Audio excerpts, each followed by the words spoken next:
This exclusive BBC interview takes place against a background of sleaze, uncertainty, and a general hemorrhaging of confidence in the government.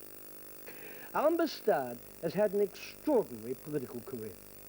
Elected to Parliament in 1987 with the largest majority in the House, he made an immediate impact as a rising star of the Tory right, survived an assassination attempt and 2 years incarceration in a Soviet gulag before returning for a term as a Euro MP.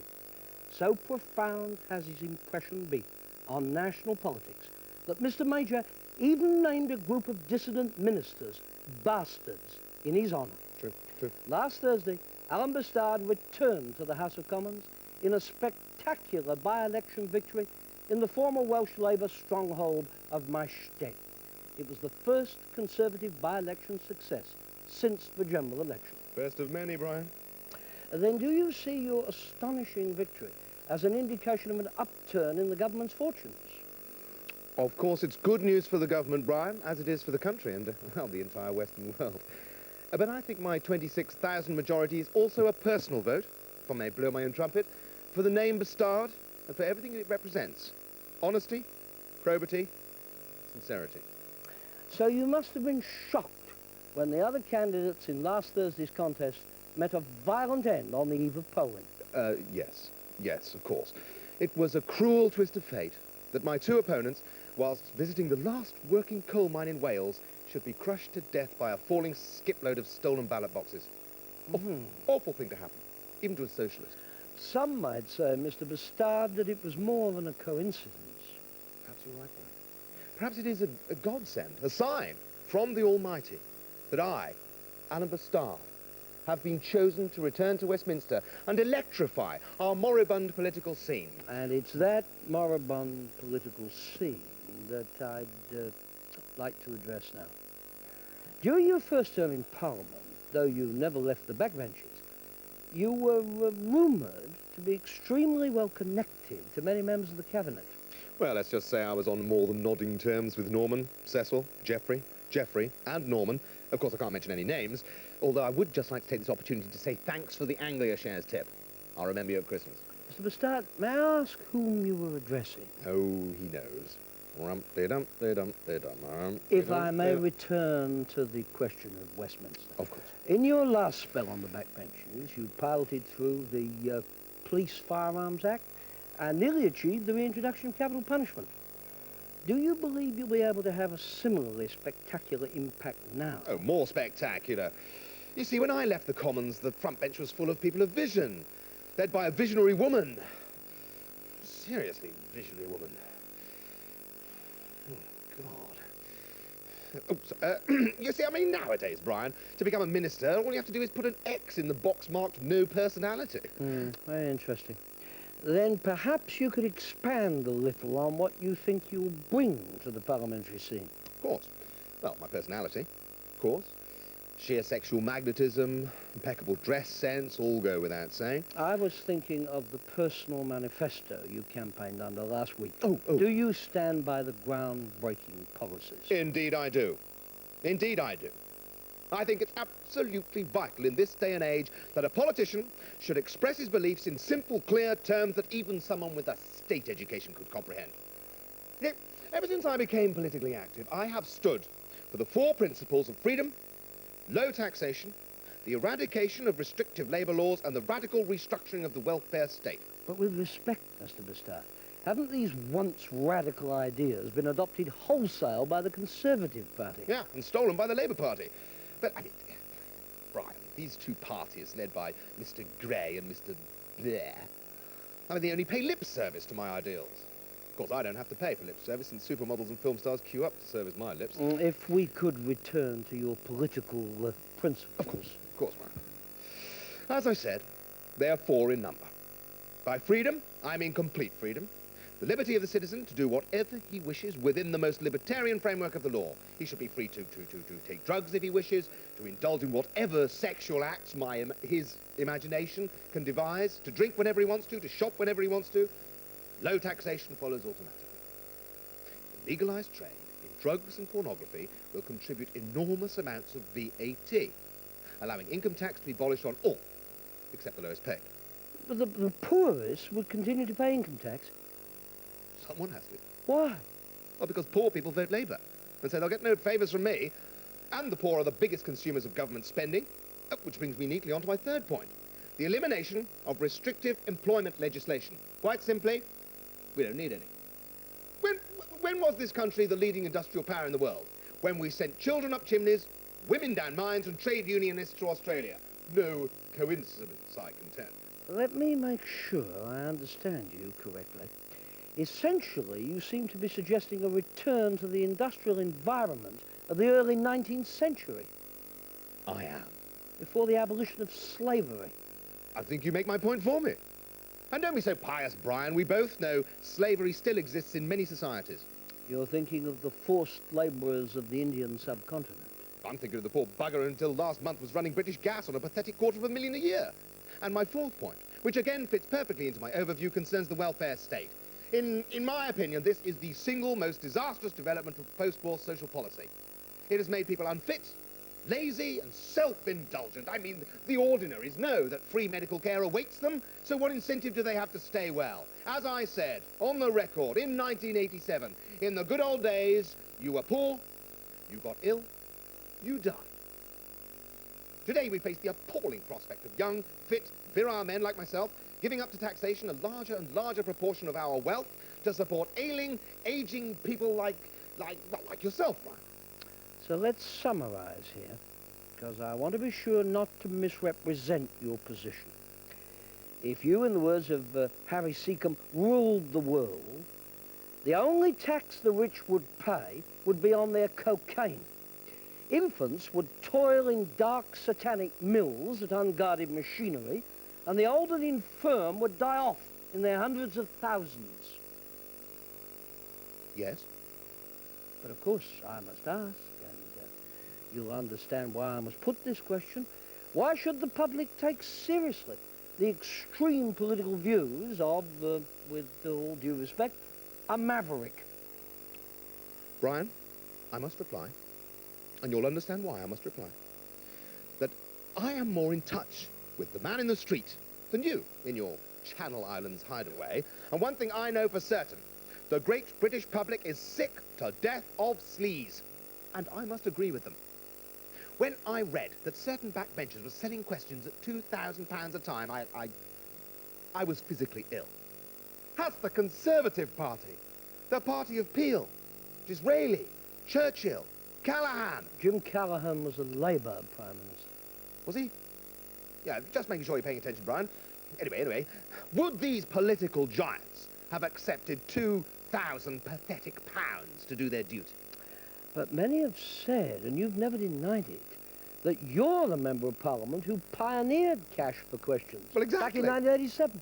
And even then, the rate was 10 grand a question, or 20 grand if you wanted an answer. And along come these Johnny-come-latelys and wreck the marketplace. So you see nothing wrong with the principle of cash for questions. It's a time-honoured tradition, Brian. How else do young, eager backbenchers get promotion? If you're prepared to ask enough arse-licking, sycophantic questions of ministers, you're rewarded with a junior minister's salary, little red plastic briefcase, and a second-hand Rover. No, cash for questions is the way of the world. You only have to watch one of the many television quiz shows to know that the ordinaries love cash for questions too.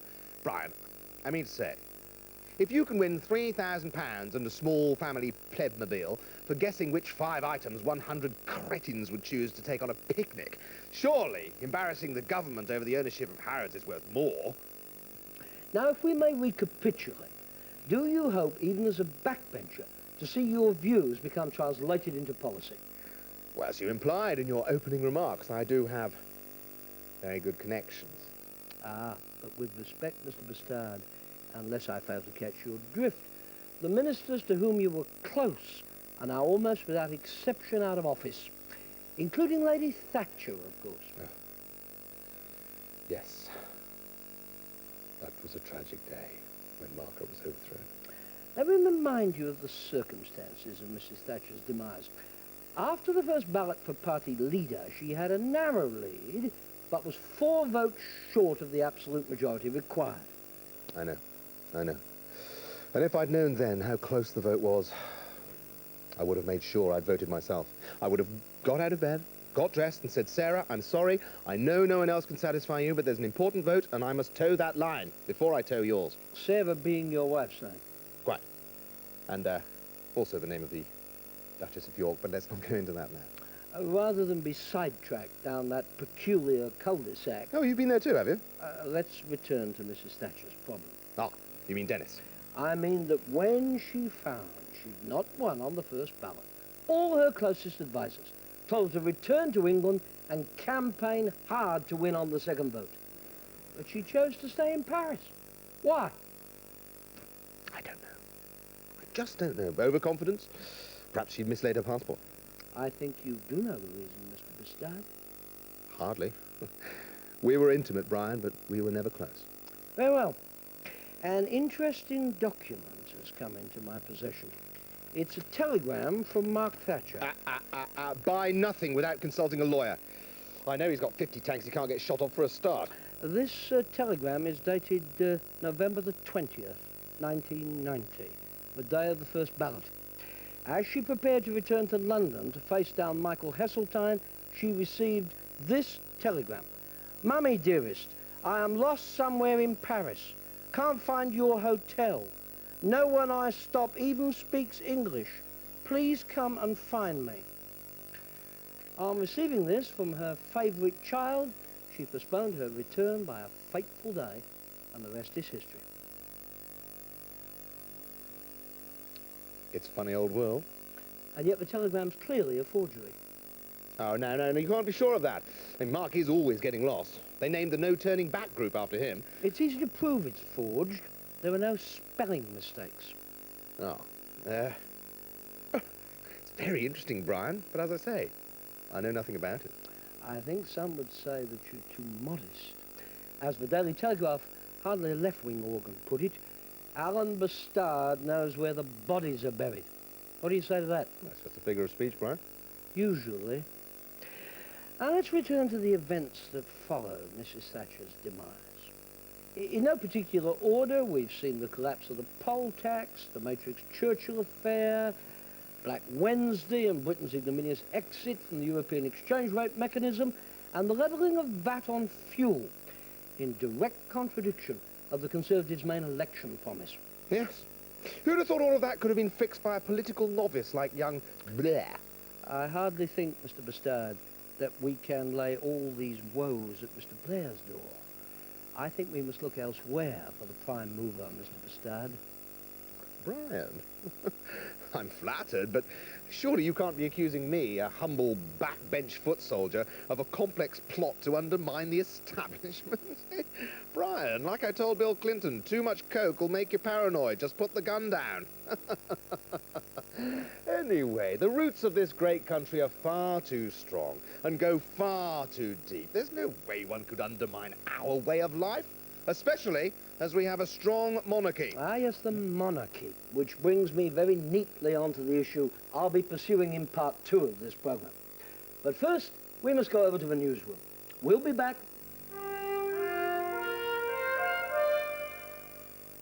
3 minutes, Julian. I think it's all going rather well, don't you, Alan? What are you talking about? That brings me very nicely onto what I'll be talking about in the second half. I've never been near the Princess of Wales. The man in those photographs is a look-alike. What photographs? I didn't mention any photographs. Alan, why do you never call? It's been 3 years. What? The baby's walking and talking now, and he keeps asking who his daddy is. Well, I hope you had the presence of mind to say Cecil Parkinson. Oh, Alan, don't you remember the promise you made to me when you tied me to the bedpost? Right, that's it. Sack this woman, please. She's sexually harassing me. But she's been with us for 13 years. So was Margaret Thatcher. It's quite long enough. Alan! Thank you. Oh, I'm sorry, love, you're sacked. Delphinia. Good grief. Alan, darling, why don't you ever call? What? Well, who are you? Well, it's been 6 years now, and the twins are the absolute image of you. Why don't you come and meet Oh, them? this is absolutely outrageous. I recognise you now. It's Delphinia, isn't it? Is this your idea of a joke, Walton, or are you just trying to destabilise me before the second half? Alan, I wouldn't dream of stooping to such low devices. I'm not Jeremy Paxman. Yeah.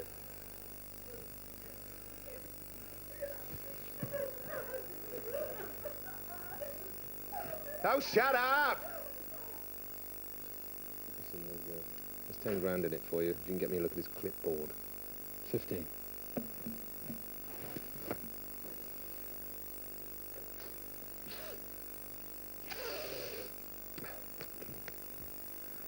It's blank. I don't work off notes. Oh, God, you think you're so clever, don't you, Waldron? Alan, I don't think it. Yeah? You little... Alan B'stard, Brian! before the break, you pointed out that ultimately the stability of our society depends on the stability of our monarchy. Absolutely, Brian, absolutely. And I yield to no one in my admiration of Her Majesty the Queen, who has performed her role with such dignity. And yet, wouldn't it be true to say that the undermining of the status of the royal family started at about the time you entered politics? Brian, with respect, I am just one loyal subject. Now, I admit the royal family have not had the best of luck. I admit the marriages of the Queen's 3 oldest children and of her sister have all failed.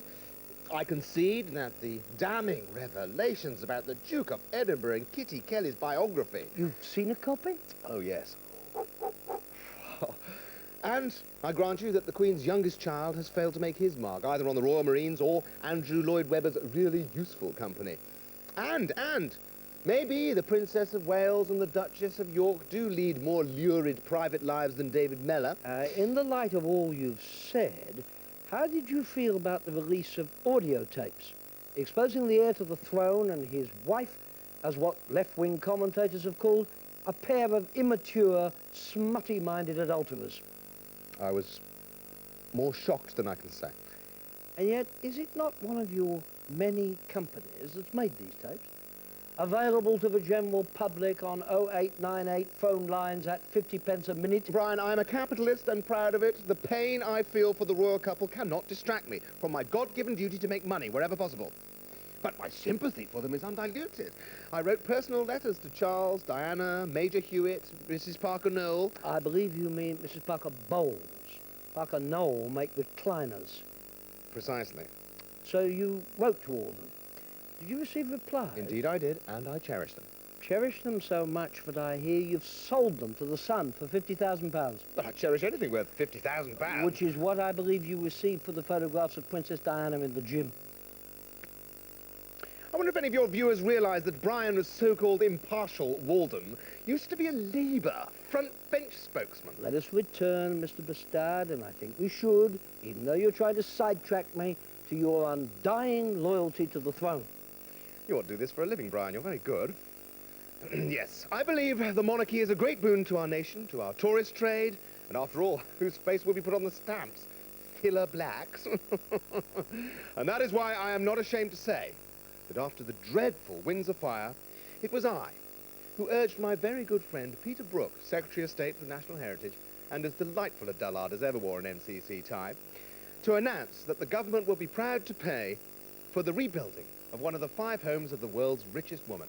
And if it meant less money for hospitals, schools, and old-age homes, then the people of Britain were willing, nay, eager, to make the sacrifice for their sovereign lady and her feckless family. But I put it to you, Mr. B'stard, that many people date today's deep disillusion with the institution of the monarchy from that announcement of Mr. Brooks.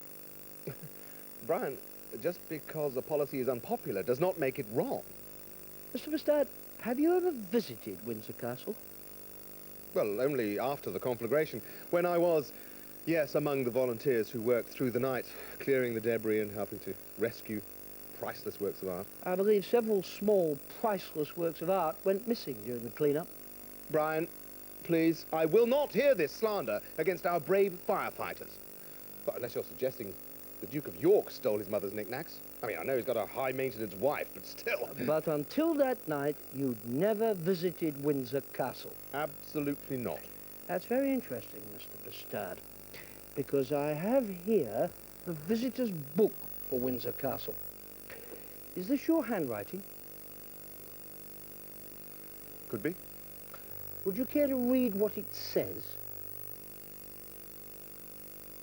Lovely place, but a bit cold. It could do with a nice roaring fire to warm things up. And it seems to be your signature. Anyone can sign my name, Mr. Walden. Look, where did you get that? I know, this has got John Prescott's handwriting all over it. No, Mr. B'stard, your handwriting. Oh, yes, go on, go ahead. Oh, blame me for everything that's happened to this country since the year dot. Sinking of the Titanic, yep, that was my fault. And the death of King Howard in 1066? And how about the abdication crisis? Oh, and I suppose I was to blame for the Iraqi invasion of Kuwait? Why, I do have an invoice here from yet another one of your companies, Enormous Weapons PLC. Well, I think you should sack your researcher, Brian. Enormous Weapons PLC do not make guns, they make penis extensions. Would you like a card? Or perhaps I should give you two. But you don't deny supplying one to Saddam Hussein. No, nor that he was personally recommended by another client, Alan Clark. But if I'm to take the blame for everything, then why not some of the credit, too? How about peace in Northern Ireland? I didn't benefit from that, did I? In fact, my Irish voiceover agency has taken a savage hiding. Although I am hoping to persuade Radio 4 to have Prime Minister's Question Time revoiced by former terrorists. They've got better manners. Another one of your amusing little diversions. I try. Well, let's return to the meat of this conversation. You. Having listened to you for a fascinating 20 minutes, I can't help but form the opinion that you're the most formidable political thinker I've met in all my many years in and around the political scene. How'd you expect me to react? Surprised? And yet you continue to insist you have no great ambition or urge for power. Oh, power's a hollow crown, Brian. Why do people aspire to it? What I mean is, people seek power as a means to an end. And to what end? Surely it is status, money, power, fast cars, big house, enormous amounts of sex, copious quantities of restricted substances, seats on boards, seats on faces. And I have all those things already. Why should I burden myself with the paltry trappings of office in this tuppenny-halfpenny country? No, I've been offered ministerial office on several occasions. 3 times since last Thursday. And Mrs. Thatcher begged me to enter the cabinet and pilot through the poll tax, but I said, bugger that for a game of civil servants. Give it to Portillo, that'll wipe the smile off his face. But, Mr. B'stard... Please, Brian. I mean, you know. You've been there. You know. Parliament's just a second-rate debating society with a third-rate cafeteria. Well, if it wasn't for the free parking space, I don't think I'd bother. But you did bother, Mr. B'stard. You bothered last Thursday. So the question must be, why? I suggest that once the great props of our system are knocked away, wouldn't there then be a job big enough and exciting enough, even for A.B'stard? For isn't it true that in your secret heart, you see yourself as nothing less than president for life with absolute power? That's absurd. Perhaps, but to paraphrase Sherlock Holmes, when one's eliminated all the most likely explanations, the one left, no matter how absurd, is the solution. And I think the fact that your plan commenced with the removal of Lady Thatcher, the only person with ambitions as enormous as your own... I know where you live, Waldron. You'd better start looking under your car in the morning. I don't want you to think I'm being critical, Alan. Your analysis of what this country needs may well be correct. Several times in history, strong men have emerged at a time of crisis. I'm thinking of Julius Caesar, Oliver Cromwell, Napoleon, perhaps Winston Churchill. My point is, cometh the hour, cometh the man. If only I could last the hour. I beg your pardon? Oh, nothing. Look, you invited me on this programme to discuss the contribution I can make to the body politic, and instead you accused me of plotting to bury it. Mr. B'stard, I'm only trying, and I'm sorry if sometimes my questions seem too personal, to get at the truth. All right. To hell with prevarication and fudging. I'll give you the truth. Yes, I want power. Yes, I want to put this country back on the map. Yes, and if it means overturning the raddled, decadent, decaying pillars of this third-rate, fetid system, then so much the better. So to recapitulate... No, I'm sorry, Mr. Waldron, there is no time to recapitulate. Now is the time for action. What has become of England? The land of Boadicea, Drake, Marlborough, Wellington. We allow ourselves to be led by timid, grey men and dictated to by Basques, walloons and phlegms. We bow to inbred, chinless aristocrats just because centuries ago their ancestors stole some sheep, or shagged the king, or vice versa, or both. We're up to our necks in tradition and deference.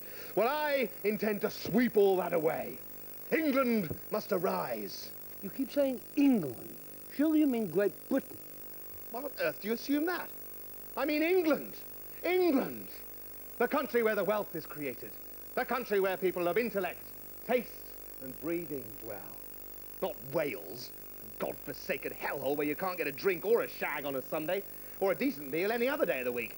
And certainly not Scotland, a sort of freezing void, full of unintelligible savages who do nothing on Sunday but drink, unless they're eating sheep's intestines cooked in a fox's bladder. And certainly not Ireland. Ireland? Why we wasted billions of pounds testing nuclear weapons in the South Pacific when we had Ireland on our doorstep is a mystery to me. No, I mean England. The real England. The South. It's certainly a point of view. Oh, shut up! We don't need these people. And an England rid of all these scroungers and hangers-on would be compact, rich, and secure. Especially after I've built A.B'stard's fence. Yeah, A.B'stard's fence. 30 feet high, with 20,000 volts running through it. Hey, compared to my fence, the Berlin Wall was 25 quid's worth of tongue and groove from Do-It-All. So let me make sure I understand you. You'd give Wales and Scotland their independence. Yep, that's right, Brian. They can sod off tomorrow as far as I'm concerned. And what of North Sea oil? We'd forego that? Well, of course not. And the profits of the distilling industry? Oh, don't be silly, Brian. And obviously we'd also keep hold of all the grouse moors and salmon fisheries. I mean, we have to eat. That seems a very unusual definition of independence, Mr. A.B'stard. Not at all. It's exactly the same neo-colonial relationship we have with all our former colonies. I'm just being a bit more upfront. Makes a change for a politician, eh, Brian? Well, that's what this politician wants to do for the people of England. To make a change. Thank you, A.B'stard, for a fascinating insight into your political creed. And I hear over my earpiece that in the last 3 minutes our telephone lines have been jammed with thousands of spontaneous telephone calls Thank you. supporting your crusade. Thank you. Well, perhaps that just goes to prove my time has come, Brian. Perhaps it has. Thank you, Mr. A.B'stard. Thank you. And thank you.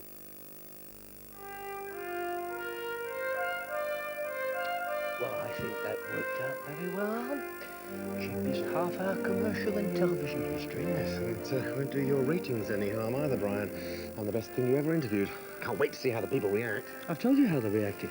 Our phones are jammed. What, you mean you didn't make that bit up? God, that makes me feel incredibly horny. Where are those makeup girls I sat? Oh, no, to hell with them. Let's go straight to the top. Get me Sue Lawley. Haven't you forgotten something? Oh, yes, cool.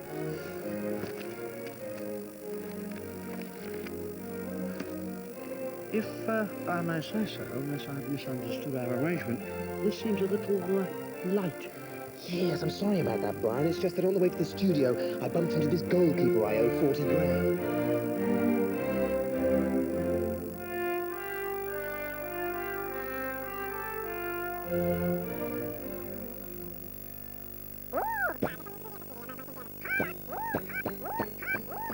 I'd just like another go on that throwing the darts at the cards thingy. Yes. Yes, well, that stall's closed now, isn't it? Because the proprietor's in the eye hospital. Oh, yeah. And the waltzer's closed as well, hasn't it? Yes. I had no idea I'd eaten so much. I was lucky the bloke sitting next to me passed out. Otherwise, I'd never have got his trousers. How do they fit, by the way? Not bad, not bad. More Bottom next Friday at 9 on BBC Two. On BBC Two in 10 minutes, Steve Coogan weaves the rich tapestry of a lager lout's life in the Paul Calf video diary. The playwright John Osborne, who died earlier this week, is one of the stars of tonight's late film here on BBC One. Michael Caine leads the cast in the tough crime thriller Get Carter at 10 past midnight. Before that, some of the top names in the music business come together to celebrate the work of the man they call the King.